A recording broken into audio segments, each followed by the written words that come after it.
Welcome back to Rewitched, a charmed 1998 rewatch journey. I'm your host, Jess Sabanko, and I can't wait to share my thoughts on one of my favorite shows with you. I'll be keeping these recaps spoiler-free and welcome fans new and old to join me on my journey here and on social media at Rewitched_pod on Instagram and TikTok. Currently, I'm on season 6. All right, so this week we're talking about season 6, episode 14, The Legend of Sleepy Halliwell. So this has always been one of my favorite season 6 episodes. I think that it has some really cool introductions to some things that are potentially going to become future storylines, as well as giving us the big reveal of who Chris is. In terms of our innocence villains of the week, we don't have a villain necessarily unless you want to kind of put the Horseman in that role, though obviously he is more this manifestation of what one of our antagonists, Zach, is struggling with. We also see kind of Gideon as an antagonist to him. And then there is, of course, the idea that both are ultimately innocents, as well as Magic School itself and the sisters. So in terms of our sisters and their individual storylines, for Piper in this episode, we open in the very first scene with her bringing Wyatt to this like daycare, preschool type of program that's supposed to be putting him on the path to getting into this like good preschool. The other mom she's talking to is like bringing all this stuff about how she's so late to the game and they can't believe they let her register. And Piper's kind of like, what the hell? Wyatt isn't even one. But the woman's bringing up all these things about like his educational future and being on the right track, and then kind of points out, oh, like he must be an only child. Like I can tell because he's very antisocial and like doesn't play with other kids. And the episode kind of introduces this idea that Wyatt doesn't spend any time with other babies, even though we've seen him with other babies this season, last season. So it feels like kind of plot sakey that this is coming up. But perhaps with everything going on with their fear for his future, they are keeping him more isolated. Obviously, Piper is still very much wanting to balance a normal life for him, which Leo kind of calls out in this episode as like potentially not being possible. And Piper even says in the conversation with her sisters at the school when they're there to show support that she's worried that Wyatt is going to orb out on play dates, that him growing up alone is going to cause him to not grow socially, expressing these worries where Paige is kind of like, I don't think that's like a real issue. But then, of course, he literally orbs out then. So, of course, it would happen during play dates too. And no one saw, I guess, at the school. So they get out of there. They go to the manor where obviously the door from Magic School had appeared and Wyatt was drawn to it, as Leo points out later. And there's this idea of like his magical destiny and the idea that maybe they can't escape it, even though Piper does want that balance of normalcy for him. Later on, when they are at Magic School, Gideon, who we're introduced to, and is an elder who was previously Leo's mentor. He was one of the elders who was on the side of having Piper and Leo get married. He also is the one who runs the Magic School and kind of helps train this next magical generation. He talks about the importance of that throughout the episode, as well as talking about having known the sisters and met them when they were very little. He compares Phoebe to Graham, so there's this idea that he's a very big part of this magical universe, even though we've never heard of him before. When they get there, there's this idea that each of them goes on the path they're meant to, and he kind of sends Piper and Leo on the path of looking at the nursery school there. Piper is kind of like, oh, like, I don't really want to send Wyatt here, even though Leo's pointing out that obviously he would be able to use magic openly. He would have this safe place where he can grow to be himself and also grow into his powers, though Piper, again, does still want that balance. But by the end of the episode is more concerned just with Wyatt staying close to his family, and that being what keeps him safe, keeps him from having the emotional distress that she obviously witnesses Zach going through in this episode after being separated from his family. We also see that she's very much given up on this idea. She's like, oh, like, you know, I'm not so worried about him being only child anymore, even though Phoebe's like, well, you might not have to worry about that forever. And she's like, oh, what do you mean? But doesn't really get an answer because Phoebe has to go talk to Chris. So that brings me to Phoebe's storyline in this episode. So in the first scene, Paige is obviously going through it with Richard and kind of brings up this idea of like, if I can't protect my boyfriend, how can I protect the innocent? Oh, like, no offense, Phoebe, because obviously Phoebe and Jason have just broken up. And Phoebe is immediately like, oh, like, I'm over it. Like, when you're my age, you don't have time to like dwell on these past relationships. And like, isn't Phoebe like 28 years old? What is she talking about? but it's played up for comedy, even though it is based in a very real societal issue. So many women who are in their late 20s, early 30s start feeling exactly what Phoebe's feeling here. This idea that they have this biological clock that's tick, tick, tick, tick, ticking away at them, and they have no time left to do anything but get married and have babies right now. So she's very much on that path. She's like, what if I never get these things I want? Like, I just hear it all the time. And I feel really bad for her. Like, Phoebe shouldn't be putting this pressure on herself. Life happens in all different ways. People have children at different ages. And obviously we know that she isn't like on this strict deadline that she feels she's on. And as we see as the episode goes on, that future is going to happen for her if it's something she wants and wants to pursue. So I do feel really sad that she is focusing so much on this, though we do know that Phoebe is one to distract herself from breakups by throwing herself into something else. Last time it was throwing herself into her job, but maybe that's not enough separation from Jason specifically, so she's throwing herself into this idea that she needs to meet someone new so she can have a baby, which, you know what? I guess if that's how she has to heal herself, that's what she has to do.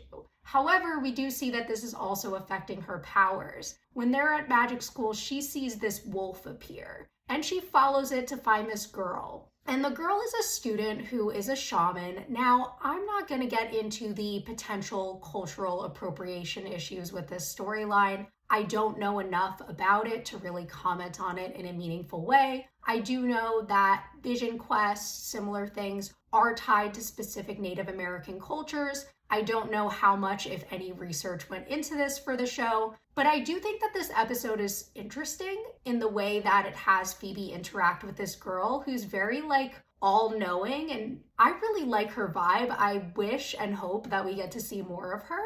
And I also really like the way that, like Gideon said earlier, like, oh, none of the students are powerful enough to conjure up the Headless Horseman, but then we have this girl who's powerful as fuck, and like the other kids we see in Advanced Magic also have a lot of big powers. But whatever. At first, Phoebe's kind of not sure if she can trust her, and the girl, again, has this kind of like all-knowingness where she's like, well, you know, you're having these issues with your powers. They've been unreliable. Like, you're the empath and you don't even know if you can trust me, because she can't get a read on her. So she does decide to go on this quest to show herself her future. At first, she's stuck fighting demons, and the girl tells her that learning about the future takes sacrifice. She's like, my whole life is sacrifice. I didn't need to go through this just to see that demons are in my future. Though when she goes back through it, ignoring the demons and walking through the glowing door, she finds this demon-free future where she's pregnant, and Paige is a teacher at magic school. And Piper comes in telling Wyatt and his brother to get ready. And that's when the little boy turns to Phoebe to ask for help,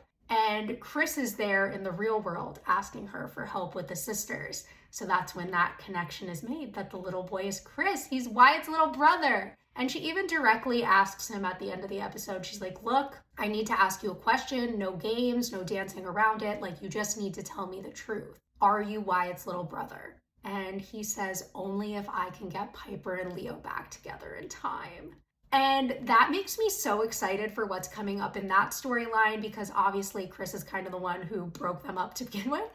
But also the fact that there is now this kind of like time limit on how long he has left to save Wyatt, which he also brings up to Paige, because Leo and Chris, despite having been on a good path up until now, with him saying he trusts Chris when Piper and Paige kind of express that they're not sure how to feel about him. But then, of course, they walk in on this demon scanning Wyatt, which Chris reveals to Paige later was only because they're running out of time and he needs to find out who is after Wyatt, since they haven't so far. But of course, this causes more distrust between Piper, Leo, and Chris.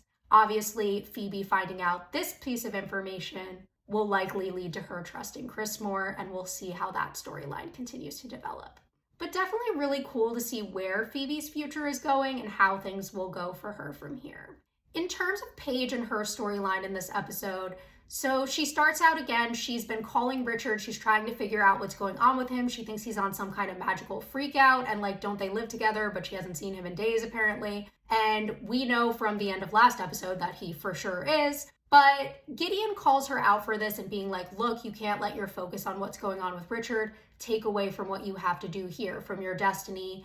helping with the horsemen, being a charmed one, like this is where you need to focus. She does also step into this role where he's like, okay, like you should take over Sigmund's class, which is the magic school teacher who first appears at the manor and is headless at that point. So she takes over the class of advanced magic, where we see some of the students really kissing up to her, impressed that she's a charmed one, maybe thinking she's pretty because she is.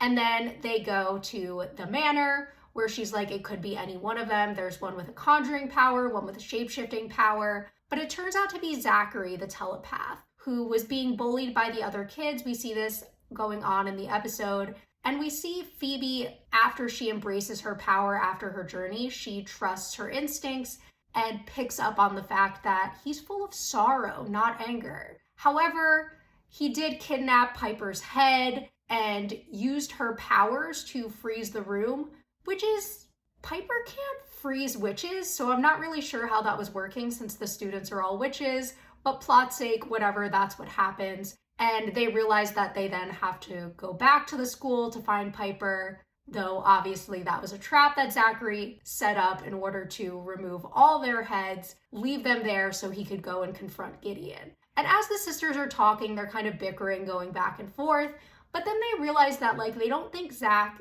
is evil. He created this horseman really to deal with his pain.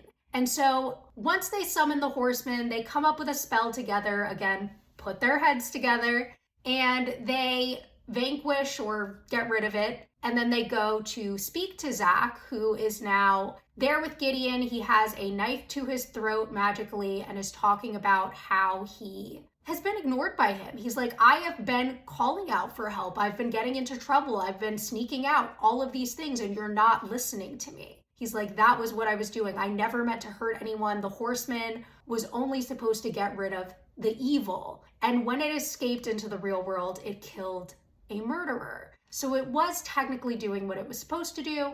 However, he sees the teachers as evil because he sees the school as having taken him away from his family, made his life all about his magical destiny, and taken away the thing he really cared about, the thing he really wanted and needed as this teenager who's struggling. And I like seeing Paige come in and able to talk to him here. Paige's role here in potentially becoming a teacher and working with these teenagers and understanding them brings us back to her roots when we were first introduced to Paige as this social worker, as someone who wants to help people. So I think this could be a really interesting path for her, and I really hope that it continues on. And I like the way that she's like, look, we've all had magic get in the way of our lives. And then Piper's like, look, like, you just have to deal with it. It's part of being who you are. Though obviously Paige does have a longer conversation at the end with him where he goes home to be with his family, but she's like, he might come back to magic school one day. I didn't bind his powers. He didn't want me to. He just needs a break from all of this, which I think all the sisters can very much understand. We also see Gideon confronted with his own shortcomings. He says, I didn't mean to be invisible to the students the way that I have been, thinking that protecting them, keeping them in this magical place to focus on their powers was exactly what he should be doing, but not realizing that they might need more than that. And so I like the way that he comes to that realization in the episode as well, because he starts magic school as a place to help people. He even says, if harm comes to anyone, like, I would close the school. That was the promise I made myself when I started this. It's all about doing good. And so I like this idea that these good characters are struggling with very human things, just like we see the sisters go through throughout the series. So I thought that this was an effective storyline, even though it did feel a little bit cliche at times. We also did have some like gross elements with the interactions with the student. We had the one who made the comment about Piper's body when she was headless, which, excuse me, my wife's face is beautiful. That is a good part of her, but also like, did we need that? Like, I get it, they're teenage boys, but not necessary in my opinion. In terms of the episode as a whole, though, I really did enjoy it. Like I said, I think that the way it ties in all the comedy, brings the sisters through their needed storylines, and kind of sets up for hopefully some really interesting future plot lines with Magic School. I don't know how often we'll be seeing that coming in, but if Paige does start working there, maybe it would become a main new setting. We obviously have Phoebe making some realizations about the future and figuring out once and for all who Chris actually is. I wonder when that will be revealed to the other sisters. And then, of course, we have Piper trying to decide what's next with Wyatt as we continue this storyline of trying to prevent Wyatt from turning evil. So definitely a lot to look forward to. And yeah, that is all I have for this one, but I hope you'll join me back next time.